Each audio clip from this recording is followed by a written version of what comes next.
નમસ્તે બાળ દોસ્તો, કેમ છો બધા? વનસ્પતિ અને પ્રાણીઓનું સંરક્ષણ આ યાત્રામાં તમારું બધાનું ફરી વખત હાર્દિક સ્વાગત છે. મિત્રો, આપણે ગયા અંકમાં વન નાબૂદી અને તેના પરિણામો વિશે શીખી ગયા. આજે આપણે હવે યાત્રામાં આગળ વધીએ. અને હા, ગયા વખતે મેં તમને એક સ્વાધ્યાય કાર્ય પણ સોંપેલું, તમે બધાએ કરેલું હશે. કરેલું છે ને? હા, ચાલો ચર્ચા કરીએ થોડી. સ્વાધ્યાયમાં શું આપેલું હતું? તમારે બધાએ વન નાબૂદીના કારણે વન્ય પ્રાણીઓ પર પડતો પ્રભાવ એના વિશે થોડી ચર્ચા કરવાની હતી. હા મિત્રો, વન નાબૂદીના કારણે વન્ય પ્રાણીઓ છે એનું નિવાસસ્થાન છીનવાઈ જાય છે. એ પ્રાણીઓને ખોરાક માટેની અછત ઊભી થાય છે. કારણ કે આપણે સૌ જાણીએ છીએ કે વન્ય પ્રાણીઓ છે એ ક્રમશઃ એકબીજા ઉપર આધારિત છે. જેમ કે ઘાસ ખાનારા પ્રાણીઓ ઘાસ પર આધારિત છે અને કેટલાક માંસાહારી અને મિશ્રાહારી પ્રાણીઓ એ આ તૃણાહારી પ્રાણીઓ પર આધારિત છે. જો વન નાબૂદી થઈ જાય તો વનસ્પતિનું અસ્તિત્વ ટકે નહીં અને પરિણામે આવા બધા પ્રાણીઓ છે એના માટે ખોરાકની અછત સર્જાય. તો આ રીતે તમે કેટલીક ચર્ચાઓ છે એ કરી હશે અને તમારી નોટબુકમાં પણ એની નોંધ કરી હશે. હા મિત્રો, હવે બુજો અને પહેલીને એક પ્રશ્ન બીજો સતાવે છે કે આ રીતે જો વન નાબૂદી ચાલ્યા જ કરશે તો પછી પ્રાણીઓ એનું સંરક્ષણ કરવું કઈ રીતે? આના માટે એ પોતે પ્રોફેસર અહેમદ પાસે જાય છે. પ્રોફેસર અહેમદને વાત કરે છે. પ્રોફેસર અહેમદ છે એ આ બાળકોના પ્રશ્ન માટે એક સુંદર મજાના પ્રવાસની વ્યવસ્થા કરે છે અને એના માટે પંચમઢી જેવાવરણ આરક્ષિત વિસ્તારની પસંદગી કરે છે અને બાળકોને માહિતી આપે છે કે કઈ રીતે આવા પ્રાણીઓ કે જે વનમાં રહે છે, આવા વન્ય જીવો એનું સંરક્ષણ કરી શકાય છે. હા મિત્રો, તમારે પણ જાણવું છે ને કે કઈ રીતે વન્ય પ્રાણીઓ છે એનું સંરક્ષણ કરી શકાતું હશે. તો આના માટે ઘણી બધી વ્યવસ્થા છે ઊભી થયેલી છે. સરકાર, કેટલાક વ્યક્તિગત પ્રયાસો, કેટલીક સામાજિક સંસ્થાઓના પ્રયાસો અને કેટલાક બિનસરકારી સંગઠનોના પ્રયાસોના કારણે આજે ઘણા બધા વનને બચાવવા માટેના પ્રયત્ન થઈ રહ્યા છે. જો વનને બચાવીશું તો એમાં રહેતા વન્ય પ્રાણીઓને પણ બચાવી શકીશું. આના માટે કેટલાક વિસ્તારો છે એને આરક્ષિત જાહેર કરવામાં આવે છે અને આ વિસ્તારો છે એ અલગ અલગ નામથી ઓળખાય છે, જે આપણે આગળ જોવાના છીએ. પ્રોફેસર અહેમદે અહીં જે પ્રવાસની વ્યવસ્થા કરી છે એમાં એણે પંચમઢી જેવાવરણ આરક્ષિત વિસ્તારની પસંદગી કરી છે. હવે આ પંચમઢી જેવાવરણ આરક્ષિત વિસ્તાર એ મધ્યપ્રદેશમાં આવેલું છે અને આ પંચમઢી આરક્ષિત વિસ્તારની ખાસિયત એ છે, ઉપરી હિમાલયની શૃંખલાઓમાં જે વનસ્પતિ અને પ્રાણીઓ જોવા મળે છે અને એ જ રીતે નીચે દક્ષિણ ભારતમાં આવેલા પશ્ચિમ ઘાટના પ્રાણીઓ અને વનસ્પતિને મળતા આવે છે. અને આવી જૈવિક વિવિધતાના કારણે જ પ્રોફેસર અહેમદે આ વિસ્તાર પર પસંદગી ઉતારી છે અને સાથે સાથે એણે જંગલના એક અધિકારીનો પણ સંપર્ક કરી રાખ્યો છે. કારણ કે જંગલમાં મુલાકાત અર્થે જવાનું હોય તો એ જંગલની ખાસિયત જાણતા હોય એવા કોઈ માર્ગદર્શકની જરૂર પડે, હે ને? એટલા માટે માધવાનંદજી પણ હવે આ પ્રવાસમાં સાથે જોડાયા છે, જે બાળકોને આ સમગ્ર જેવાવરણ આરક્ષિત વિસ્તારની માહિતી પૂરી પાડશે. તો મિત્રો, અહીં એક સુંદર મજાનો શબ્દ તમને સાંભળવા મળ્યો, જૈવ વિવિધતા, જેને અંગ્રેજીમાં બાયોડાયવર્સિટી તરીકે ઓળખવામાં આવે છે. તો આ જૈવ વિવિધતા એ શું છે વળી? ચાલો જોઈએ. હા મિત્રો, જૈવ વિવિધતા, બાયોડાયવર્સિટી, આ શબ્દ છે એ બે શબ્દોમાંથી બનેલો શબ્દ છે. જૈવ એટલે કે જીવને લગતું હોય તેવું અને વિવિધતા એટલે કે અલગ અલગપણું, એકબીજાથી જુદું તરી આવતું હોય તેવું. તમને ખ્યાલ જ છે, પૃથ્વી પર અનેક પ્રકારના સજીવો અસ્તિત્વ ધરાવે છે, અનેક પ્રકારની વનસ્પતિઓ અસ્તિત્વ ધરાવે છે. તો પૃથ્વી પર જોવા મળતા આ વિભિન્ન સજીવો, તેમના વચ્ચે રહેલો આંતર સંબંધ અને તેઓનો પર્યાવરણ સાથેનો સંબંધ છે એ મૂળતઃ જૈવ વિવિધતા તરીકે ઓળખાય છે. હા મિત્રો, ખૂબ જ મજાની વાત છે કે આખા વિશ્વની અંદર આવા જૈવ વૈવિધ્ય ધરાવતા કુલ 12 દેશો સૌથી આગળ પડતા ગણવામાં આવે છે અને જેમાં ભારત છે એ 6ઠ્ઠો ક્રમાંક ધરાવે છે. એ આપણા માટે ગર્વની વાત છે. આગળ વધીએ. હા મિત્રો, તો બુજો અને પહેલીના પ્રશ્નના ઉત્તરમાં પ્રોફેસર અહેમદ જણાવે છે કે કેટલાક વિસ્તારો છે એને આરક્ષિત જાહેર કરવામાં આવે છે, જેમાં પ્રાણીઓ અને વનસ્પતિ આનું સંરક્ષણ થતું હોય છે. તો આવા વિસ્તારો છે એ કયા કયા નામે ઓળખાય છે અને કઈ રીતે ઓળખાય છે એના વિશે થોડી વાત કરીએ. જુઓ મિત્રો, વન અને વન્યજીવનનું જ્યારે સંરક્ષણ કરવાનું હોય ત્યારે આપણી પાસે અત્યારે કુલ મુખ્યત્વે 3 પ્રકારની વ્યવસ્થાઓ જોવા મળે છે. આ 3 ક્ષેત્રો છે એ પોતાના કેટલીક આગવી વિશેષતાઓના કારણે અલગ અલગ નામે ઓળખાય છે, પરંતુ બધાનો સામાન્ય હેતુ તો તેમાં રહેતા પ્રાણીઓ અને વનસ્પતિનું સંરક્ષણ કરવાનો જ છે. પ્રથમ છે વન્ય પ્રાણી અભયારણ્ય, જેને અંગ્રેજીમાં વાઇલ્ડ લાઇફ સેન્ચ્યુરી તરીકે ઓળખવામાં આવે છે. બીજું ક્ષેત્ર છે રાષ્ટ્રીય ઉદ્યાન, જેને અંગ્રેજીમાં નેશનલ પાર્ક તરીકે ઓળખવામાં આવે છે. અને ત્રીજું ક્ષેત્ર છે જૈવ આરક્ષિત ક્ષેત્ર અથવા જૈવાવરણ આરક્ષિત ક્ષેત્ર, જેને અંગ્રેજીમાં બાયોસ્ફિયર રિઝર્વ તરીકે ઓળખવામાં આવે છે. હવે મિત્રો, આ 3 બાબતો છે અને આપણે ક્રમશઃ જોતા જઈએ.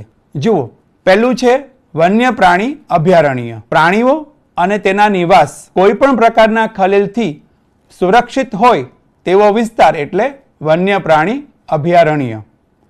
હવે તમે જોઈ શકો છો એ મુજબ અભયારણ્ય છે એની જ્યારે સંધિ છૂટી પાડીએ ત્યારે અભય વત્તા અરણ્ય એવું મળે છે. અભય એટલે ભય વિના અને અરણ્ય એટલે જંગલ અથવા વન.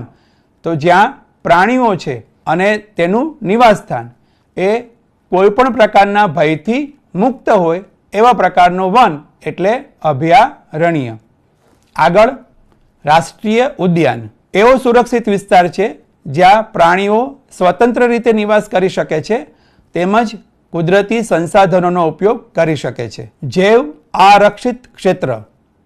હા મિત્રો, વન્ય પ્રાણી અભયારણ્ય અને રાષ્ટ્રીય ઉદ્યાનની સરખામણીએ આ થોડા જુદા પ્રકારનું ક્ષેત્ર છે, જેમાં વન્ય સજીવોની તો જાળવણી થાય જ છે, પણ સાથે સાથે એ વિસ્તારમાં વસતા આદિવાસીઓની પરંપરાની પણ જાળવણી અથવા એમની સંસ્કૃતિની પણ જાળવણી કરવાનો પ્રયાસ થતો હોય છે.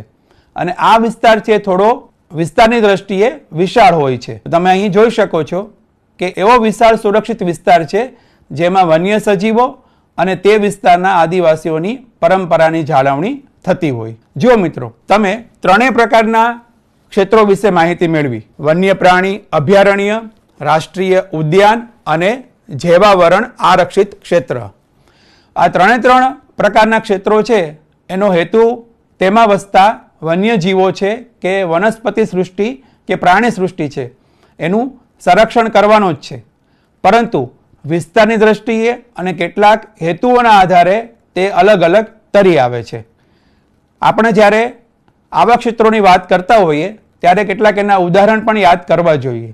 જેમ કે આપણા ગુજરાતમાં વન્ય પ્રાણી અભયારણ્યની વાત કરીએ તો ગીર અભયારણ્ય આવેલું છે, જે એશિયાટિક સિંહ માટે પ્રખ્યાત છે. એ જ પ્રમાણે નેશનલ પાર્ક અથવા રાષ્ટ્રીય ઉદ્યાનની વાત કરીએ તો ગુજરાતમાં કાળિયાર નામનું જે પ્રાણી જોવા મળે છે એના માટે બ્લેક બક નેશનલ પાર્ક છે એ આવેલું છે, જે ભાવનગર જિલ્લામાં વેળાવદર ગામ પાસે આવેલું છે. એ જ રીતે જૈવ આરક્ષિત વિસ્તારની વાત કરીએ તો કચ્છનો જે વિસ્તાર છે એને બાયોસ્ફિયર રિઝર્વ તરીકે જાહેર કરેલો છે.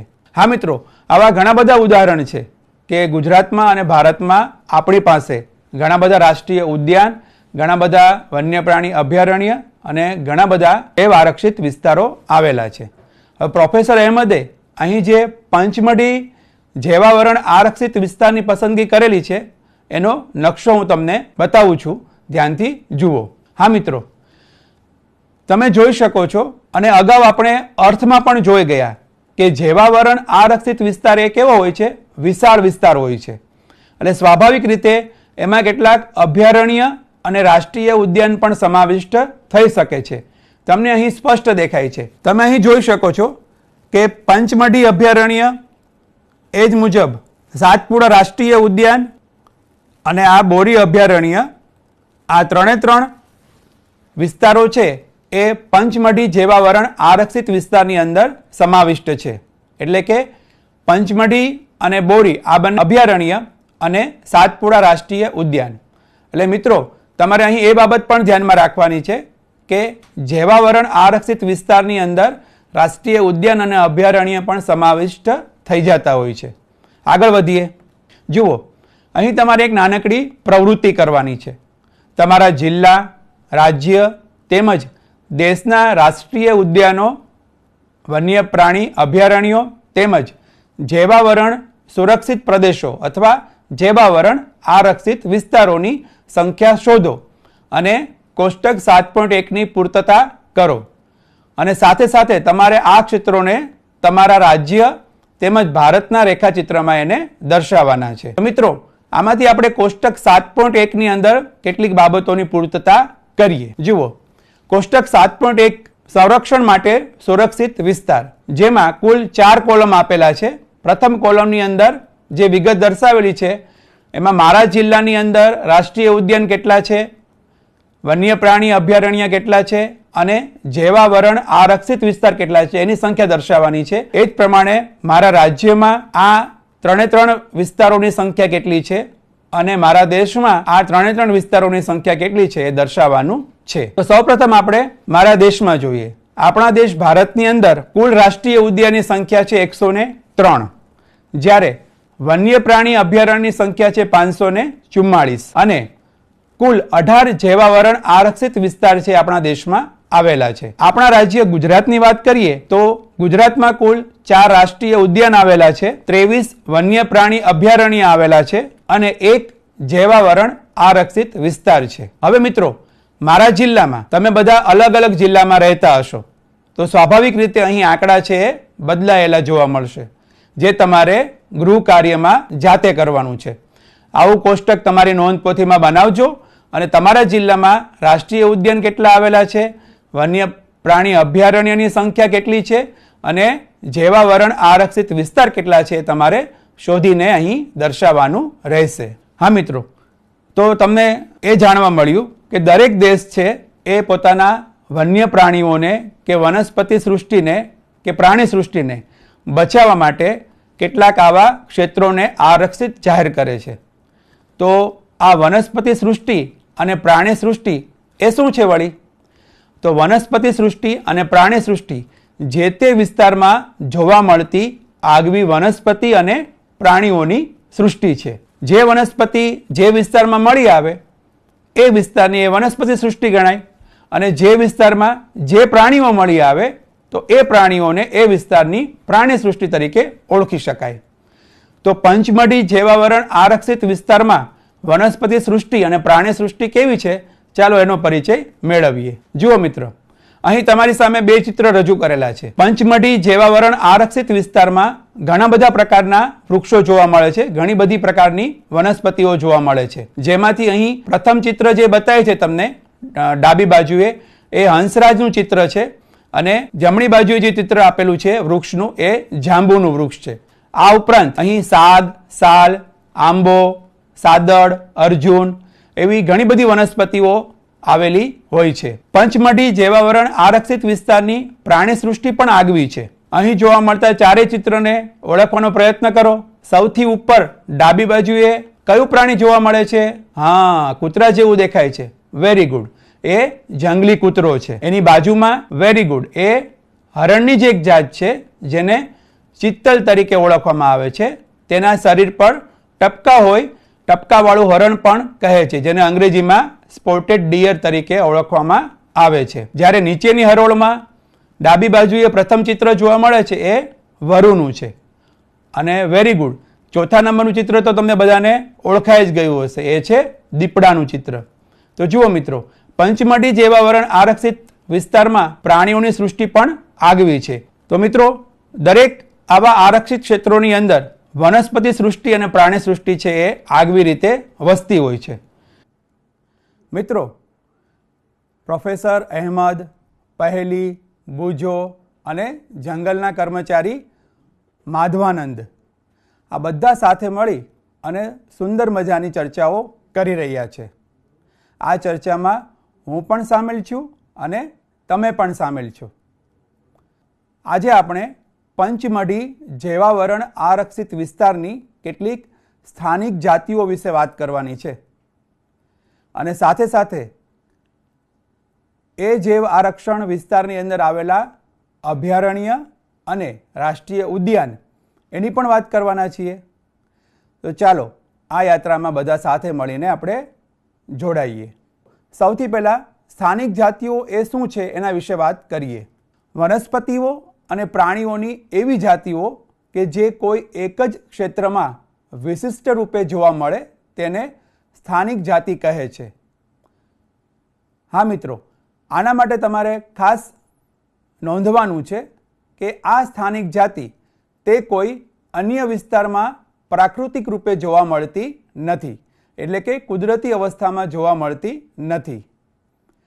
કોઈ વિશિષ્ટ પ્રકારની વનસ્પતિઓ તેમજ પ્રાણીઓ કોઈ વિસ્તાર માટે, રાજ્ય માટે કે કોઈ પણ દેશ માટે સ્થાનિક જાતિ બની શકે છે અથવા હોઈ શકે છે.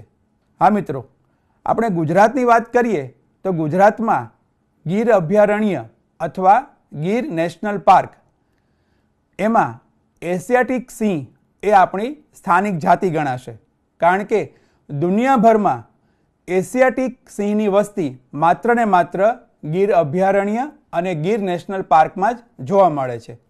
એ જ રીતે તમને બધાને ખ્યાલ છે, જંગલી ગધેડા અથવા ઘુડખર તરીકે ઓળખાતું પ્રાણી એ માત્ર ને માત્ર ગુજરાતના ઘુડખર અભયારણ્ય જે કચ્છ અને સુરેન્દ્રનગર જિલ્લામાં આવેલું છે ત્યાં જ જોવા મળે છે. તો આવી સ્થાનિક જાતિઓ એ આ પંચમઢી જેવાવરણ આરક્ષિત વિસ્તારમાં પણ જોવા મળે છે. પંચમઢી જેવાવરણ આરક્ષિત વિસ્તારમાં આ એક સ્થાનિક જાતિનું વૃક્ષ છે, જંગલી આંબો. એ કંઈક આ રીતે જોવા મળે છે.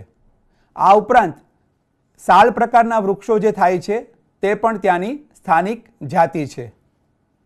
વાહ, આ ચિત્ર તો ખૂબ સુંદર છે. જુઓ જુઓ, એની પૂંછડી તો જુઓ. એની પૂંછડી પીછા આકારની અને ગુચ્છાદાર છે. હા, માધવાનંદજી જણાવે છે આ વિશાળ ખિસકોલી છે જે આ પંચમઢી જેવાવરણ આરક્ષિત વિસ્તારમાં જોવા મળે છે. આ ઉપરાંત જંગલી બળદ એટલે કે બાયસન તરીકે ઓળખાતું પ્રાણી પણ આ વિસ્તારમાં જોવા મળતું સ્થાનિક પ્રાણી છે. પ્રોફેસર અહેમદ અને બાળકો ધીમે ધીમે આગળ વધી રહ્યા છે અને એ બધા સાથે મળી અને હવે વન્ય પ્રાણી અભયારણ્ય અને રાષ્ટ્રીય ઉદ્યાન એની પણ મુલાકાત લેવા જઈ રહ્યા છે.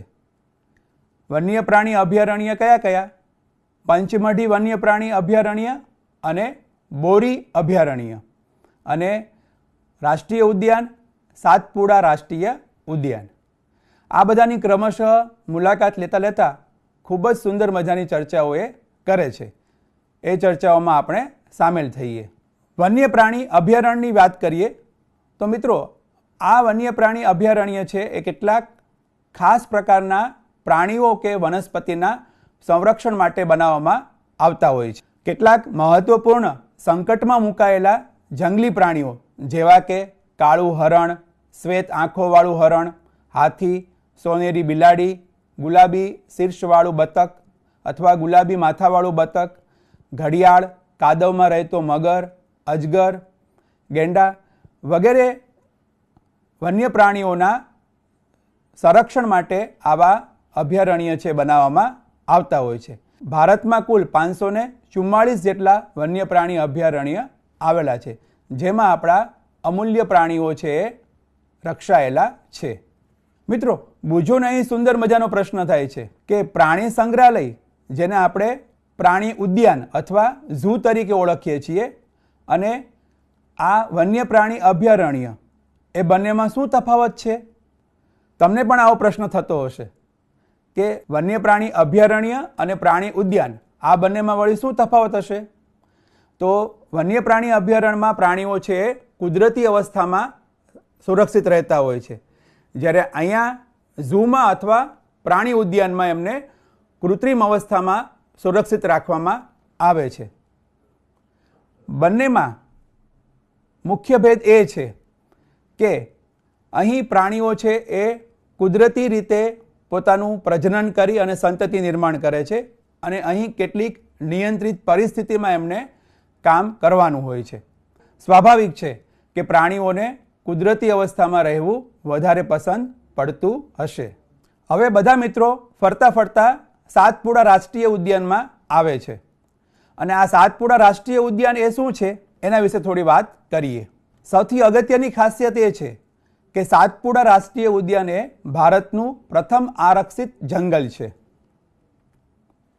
અહીં ઉચ્ચ પ્રકારના સાગ જોવા મળે છે. અહીં પથ્થરોની કેટલીક ગુફાઓ પણ મળી આવી છે જેમાં આદિમાનવ અથવા આદિવાસીઓના પ્રાગ ઐતિહાસિક યુગ વિશેની માહિતી પ્રાપ્ત થાય છે. કુલ 55 જેટલી ગુફાઓ છે અત્યાર સુધીમાં ઓળખી કાઢવામાં આવી છે. અને સૌથી અગત્યનું, અનેક આદિવાસીઓનું આશ્રય સ્થાન એ સાતપુડા રાષ્ટ્રીય ઉદ્યાન છે. વન્ય પ્રાણી અભયારણ્ય અને રાષ્ટ્રીય ઉદ્યાન આ બંનેની આપણે અગાઉ પણ ચર્ચા કરી જ છે. વન્ય પ્રાણી અભયારણ્ય છે ત્યાં પ્રાણીઓને કેદ કરવા માટે અને તેનો શિકાર કરવા માટે પણ સંપૂર્ણ પ્રતિબંધ હોય છે. એ જ રીતે રાષ્ટ્રીય ઉદ્યાનમાં પણ કેદ કરવા માટે અને પ્રાણીઓના શિકાર પર સંપૂર્ણ પ્રતિબંધ હોય છે. પરંતુ અહીં સમગ્ર રીતે રાષ્ટ્રીય ઉદ્યાનમાં સમગ્ર રીતે નિવસન તંત્રને જાળવણી કરવાનો પ્રયાસ કરવામાં આવે છે અને આરક્ષિત વિસ્તાર હોવાના કારણે અહીં કેટલીક આદિવાસી પ્રજાતિઓ છે એમની પણ સંસ્કૃતિ જાળવવાનો પ્રયાસ છે અહીં કરવામાં આવે છે. પ્રોફેસર અહેમદ અને સાથે જોડાયેલા બાળકો ફરતા ફરતા આગળ વધી રહ્યા છે અને એમને એક સુંદર મજાનું બોર્ડ છે વાંચવા મળે છે જેમાં લખેલું છે સાતપુડા ટાઈગર રિઝર્વ. તો મિત્રો આ વળી શું? ભારતનું રાષ્ટ્રીય પ્રાણી એ વાઘ છે એ આપણે સૌને ખ્યાલ છે અને આ વાઘના સંરક્ષણ માટે સરકારે ઘણા સમયથી કેટલાક પ્રોજેક્ટ અમલમાં મૂકેલા છે જે પ્રોજેક્ટ ટાઈગર તરીકે ઓળખાય છે. એના વિશે થોડી વાત કરીએ. વાઘ એ આપણું રાષ્ટ્રીય પ્રાણી છે અને ભારતના ઘણા બધા એવા જંગલો છે જ્યાં આ વાઘના સંરક્ષણ માટે અને એમના જીવન અને એની વસ્તીની જાળવણી માટે પ્રોજેક્ટ ટાઈગર અંતર્ગત કેટલાક વિસ્તારો છે એ સુરક્ષિત જાહેર કરવામાં આવેલા છે. જેવી રીતે વાઘને સંરક્ષણ માટેના પ્રયાસો કરવામાં આવે છે એવી રીતે અન્ય પ્રાણીઓના સંરક્ષણના પણ પ્રયાસો થઈ રહ્યા છે. પણ આવું શા માટે કરવામાં આવતું હશે? તો કેટલાક પ્રાણીઓ છે એની વસ્તીમાં, એની સંખ્યામાં ઘટાડો થઈ રહ્યો છે અથવા એ લુપ્ત પણ થઈ શકે છે. તો આવા પ્રાણીઓ છે અથવા આવી જાતિઓ છે એને નાશ પ્રાયઃ જાતિ તરીકે ઓળખવામાં આવે છે. તો એના વિશે થોડી વાત કરીએ. આ એવા પ્રાણીઓ છે કે જેની સંખ્યા એક નિર્ધારિત સીમાથી ઓછી થઈ જાય છે અને તે લુપ્ત પણ થઈ શકે છે. તો આવી નાશપ્રાય જાતિ કઈ કઈ છે એના વિશે વાત કરીએ. સાબર, ગુલાબી માથાવાળું બતક, ભારતીય વરુ, હિમદીપડો આવા કેટલાક પ્રાણીઓ છે એ નાશપ્રાય જાતિની અંદર મૂકી શકાય.